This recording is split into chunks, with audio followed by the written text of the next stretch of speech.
उप मुख्यमंत्री और कवर्धा क्षेत्र के विधायक विजय शर्मा विधानसभा क्षेत्र के बरपीला टोला गांव में आयोजित शाकंभरी जयंती के कार्यक्रम में शामिल हुई।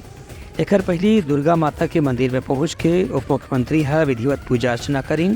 माता शाकंभरी के भी अर्चना पूजा करीं। कार्यक्रम में उप मुख्यमंत्री हकीन की माता शाकंभरी के आशीर्वाद से छत्तीसगढ़ में एक ऐसे समुदाय की संख्या बहुत ज्यादा है जो नदी किनारे के घाट में सब्जी के उत्पादन करके अपना जीविका चलाते। छत्तीसगढ़ में तरह तरह के भाजी और अलग अलग प्रकार के सब्जी के खेती प्राकृतिक ढंग से होते, जिसमें कोई भी प्रकार के रासायनिक खाद के इस्तेमाल नहीं करे जाए। यही माता शाकंभरी के आशीर्वाद है कि छत्तीसगढ़ में कतकुन किस्म के सब्जी यहाँ उपलब्ध रही थे, जिन्हा रोग राई दूर करे में घलो उपयोगी साबित होते। ये मौका में शाकंभरी योजना के बारे में भी उप मुख्यमंत्री जानकारी दी, जेखर से इस समुदाय के लोगन मन ला आर्थिक लाभ दिवाए जा सकत है। Bureau report Uttarakhand news.